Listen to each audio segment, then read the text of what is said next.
Next topic is, बाकी के जो टॉपिक्स हैं उसको आपने ऐसे पढ़ना है, no need to learn it. अच्छा, एक चीज़ बताती हूँ मैं इस टॉपिक को। यहाँ पे इस टॉपिक में हम पढ़ेंगे मोड ऑफ एंजाइम एक्शन, कि एंजाइम जो है वो कैसे काम करता है, ठीक है।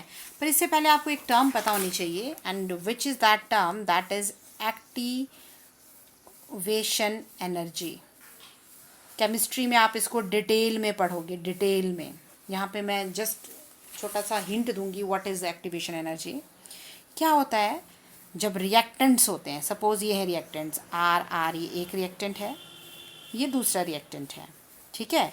ये जब रिएक्शन होता है तो सपोज इनके बीच का बॉन्ड टूट गया, इसके बीच का बॉन्ड टूट गया, and we got R S, this is the product, we got 2RS, clear, this is the product which we have got.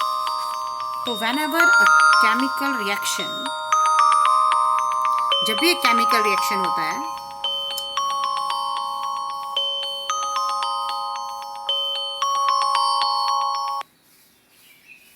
जब भी एक केमिकल रिएक्शन होता है तो होता क्या है एक्चुअली, कैसे रिएक्टेंट जो है वो प्रोडक्ट में चेंज हो जाते हैं। बहुत सारे रिएक्टेंट आपस में कोलाइड करते हैं, कोलाइड कर करके जब उनकी एनर्जी एक्टिवेशन एनर्जी के बराबर पहुंच जाती है, उस एक्टिवेशन एनर्जी में क्या होता है एक्चुअली, पुराने बॉन्ड्स ब्रेक हो जाते हैं और नए बॉन्ड्स बनते हैं, ठीक है। तो रिएक्टेंट कब प्रोडक्ट में चेंज होते हैं, जब रिएक्टेंट की एनर्जी कितनी हो जाती है, एक्टिवेशन एनर्जी के बराबर, only then reactant change into product. Now question is, enzyme क्या कर रहा है। एंजाइम जो है किसी रिएक्शन के लिए कितनी एक्टिवेशन एनर्जी चाहिए उसके अमाउंट को कम कर देता है। मतलब सपोज नॉर्मली इस रिएक्शन के लिए हमें चाहिए थी 70 जूल एक्टिवेशन एनर्जी, लेकिन जब हमने इस रिएक्शन में एंजाइम डाल दिया तो एंजाइम से उसकी एक्टिवेशन एनर्जी 7 जूल हो जाती है। मतलब 7 जूल एनर्जी होने पर ही रिएक्टेंट प्रोडक्ट में चेंज जाते हैं। तो इस तरीके से एंजाइम काम करता है, ठीक है। Detail about this you will study in chemistry. Now have a look here, we will discuss about mode of action of enzyme, enzyme कैसे काम करता है। तो एंजाइम को कैसे काम करता है उस चीज़ के लिए दो हाइपोथेसिस, दो थ्योरीज हैं, दोनों थ्योरीज को पढ़ेंगे हम। पहली थ्योरी है लॉक एंड की हाइपोथेसिस। क्या बोलती है ये थ्योरी, इस थ्योरी के अकॉर्डिंग एंजाइम वैसे ही काम करता है जैसे लॉक और की काम करते हैं। आपको पता है स्पेसिफिक लॉक की स्पेसिफिक की होती है। अगर आप किसी और की को लॉक के अंदर डालो तो वो फंस जाती है अंदर, या तो वो जाएगी नहीं अंदर या वो फंस जाएगी। तो ऐसा क्यों होता है, क्योंकि लॉक की जो अंदर की शेप है, जहाँ पे होल बना होता है ना लॉक का, उसके अंदर की जो शेप है वो एक डेफिनेट शेप होती है, और जो की है उसकी शेप उससे मिलती जुलती होती है, तभी वो पर्टिकुलर की उसके अंदर जाती है। तो उसी तरीके से एंजाइम भी काम करता है। इस थ्योरी में बोला है कि जो एंजाइम है, एंजाइम की जो शेप होती है, एंजाइम की, आपने कल पढ़ा था, एंजाइम, पूरा एंजाइम जो है वो रिएक्शन नहीं करता। एंजाइम में स्पेसिफिक साइट्स होते हैं जिनको हम बोलते हैं एक्टिव साइट। तो उन एक्टिव साइट की एक डेफिनेट शेप होती है, और उसी शेप के अकॉर्डिंग वहाँ पे सबस्ट्रेट आके जुड़ता है, और जब एंजाइम के साथ सबस्ट्रेट जुड़ जाता है तो वह कॉम्प्लेक्स बना देता है, एंजाइम सबस्ट्रेट कॉम्प्लेक्स। उस कॉम्प्लेक्स में एक्चुअली सबस्ट्रेट के मॉलिक्यूल इतने नज़दीक आ जाते हैं कि उनके बीच में कोलिजन बढ़ जाता है।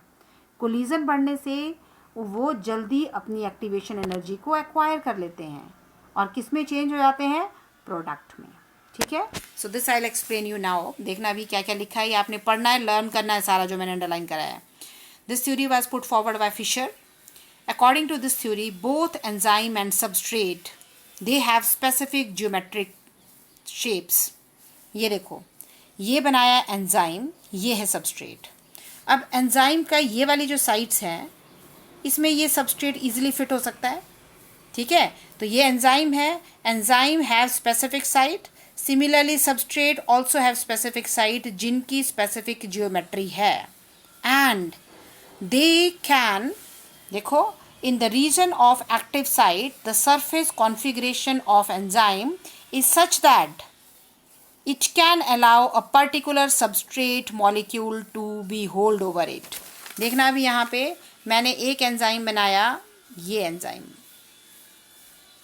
दिस इज एंजाइम, और मेरे पास सबस्ट्रेट जो है वो कैसा है, कैसे बनाऊँ,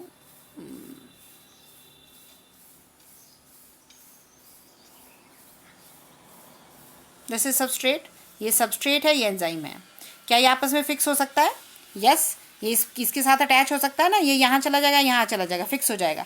लेकिन अगर मेरे पास सपोज ऐसा सबस्ट्रेट होता तो क्या ये सबस्ट्रेट इसके साथ फिक्स हो सकता था? नहीं। तो इसकी कॉन्फ़िगरेशन से मिलती है, इसलिए ये दोनों मिल जाते हैं। कैसे मिलते हैं देखना, ऐसे करके, लाइक दिस। ये एंजाइम आ गया और इसके साथ इसकी एक्टिव साइट्स, ये एक्टिव साइट्स, एक्टिव साइट पे आके कौन जुड़ गया? सबस्ट्रेट। और ये जो स्ट्रक्चर बना, this structure is called enzyme substrate complex, but this complex can not be formed with this substrate. तो इसका मतलब एंजाइम जो हैं वो स्पेसिफिक होते हैं। पर्टिकुलर एंजाइम पर्टिकुलर सबस्ट्रेट के साथ ही जुड़ता है। क्यों जुड़ता है? क्योंकि एंजाइम और सबस्ट्रेट दोनों में एक स्पेसिफिक कॉन्फ़िगरेशन होती है और उनकी कॉन्फ़िगरेशन की वजह से वो एक दूसरे के क्लोज आते हैं। They form enzyme substrate complex. अब when they come closer to each other, enzyme ने सबस्ट्रेट को होल्ड कर लिया, अब सबस्ट्रेट जो है वो कोलाइड करता है। Because of collision old bonds are broken and new bonds are formed. और जैसे ही नए बॉन्ड बनता है तो सबस्ट्रेट किस में चेंज हो जाता है? प्रोडक्ट में। नाउ अब सपोज इससे जो प्रोडक्ट बना, उस प्रोडक्ट की शेप ऐसी है, लेकिन क्या ऐसी शेप वाला प्रोडक्ट इस एंजाइम के साथ फिट होगा? अब नहीं होगा। तो जैसे ही सबस्ट्रेट प्रोडक्ट में चेंज होता है, वैसे ही प्रोडक्ट अलग हो जाता है और एंजाइम इज अगेन फ्री। ये देखो, एंजाइम फिर से फ्री हो गया। तो ऐसे होता है रिएक्शन। तो क्या बोला लॉक-इन की हाइपोथेसिस में? आपने ध्यान से पढ़ना है जो मैंने अंडरलाइन करा है। इस थ्योरी में बोला है कि every enzyme have specific site, वैसे सबस्ट्रेट में भी स्पेसिफिक साइट्स होती हैं। और अगर एंजाइम की साइट, स्पेसिफिक साइट, सबस्ट्रेट के स्पेसिफिक साइट्स की कॉन्फ़िगरेशन सेम हो, only then they combine together and they form a complex called enzyme substrate complex. और उस कॉम्प्लेक्स में सबस्ट्रेट आपस में चांसेस मिलते हैं सबस्ट्रेट को आपस में कोलाइड करने से, जिससे उनकी एक्टिवेशन एनर्जी कम हो जाती है and they finally changes into product. लेकिन जैसे ही सबस्ट्रेट से प्रोडक्ट बनता है, प्रोडक्ट की कॉन्फ़िगरेशन, प्रोडक्ट की शेप कुछ डिफरेंट होती है। डिफरेंट शेप होने की वजह से वो उस एंजाइम में फिट नहीं हो सकता, तो वो खुद ही एंजाइम को छोड़ देता है। इसीलिए हमने पढ़ा था कि एंजाइम जब भी हम किसी केमिकल रिएक्शन में यूज़ करते हैं तो एंजाइम जो है रिएक्शन कंप्लीट होने के बाद एज इट इज़ ऑब्टेन हो जाता है। So this is lock in की हाइपोथेसिस। मैंने इसमें पूरा अंडरलाइन करा है, तो जो जो अंडरलाइन करा है आपने वही लर्न करना है। Is it clear? और देखना, ये डायग्राम की प्रैक्टिस करनी है। You will draw the diagram. देखो यहाँ क्या बनाया, this is enzyme, this is substrate, enzyme substrate complex बना। फिर जब वो कॉम्प्लेक्स बन गया तो उसके बाद ये बना प्रोडक्ट। अब प्रोडक्ट टूट गया बीच से, अब ये यहाँ फिट नहीं हो सकता, इसलिए उसने अपने आप ही क्या किया, अपने आप को अलग कर लिया और एंजाइम अपने आप अलग मिल गया। देखो यहाँ पे भी बताया, दिस इज एंजाइम मॉलिक्यूल, ये सबस्ट्रेट मॉलिक्यूल हैं दोनों ही। ये एक सबस्ट्रेट है, ये दूसरा रिएक्टेंट बोल सकते हो आप, ये रिएक्टेंट 1, ये रिएक्टेंट 2। तो इसकी शेप कहाँ फिट हो सकती है? क्या यहाँ फिट हो सकता है? नहीं। कहाँ फिट होगा? यहाँ। और ये वाला कहाँ फिट होगा? ऊपर। ये देखो, ये क्या बन गया? Enzyme substrate complex. और जब ये एंजाइम सबस्ट्रेट यहाँ पे आ गए तो ये कोलाइड करेंगे, रिएक्टेंट जो है फाइनली प्रोडक्ट में चेंज हो गया। देखो कैसे हुआ चेंज, इनके बीच में क्या बन गया? बॉन्ड बन गया। अब बॉन्ड बनने की वजह से ये एक दूसरे के नज़दीक आ गए, जिससे ये इस एरिया में अब फिट नहीं हो सकते, तो उन्होंने अपने आप ही एंजाइम को छोड़ दिया। तो बस यहीं तक, ये जो अंडरलाइन करा है ना, यहीं तक लिखना है आपने। नोट्स अगर बनाओगे यहीं तक लिखना है और ये डायग्राम प्रैक्टिस करने हैं। That's all.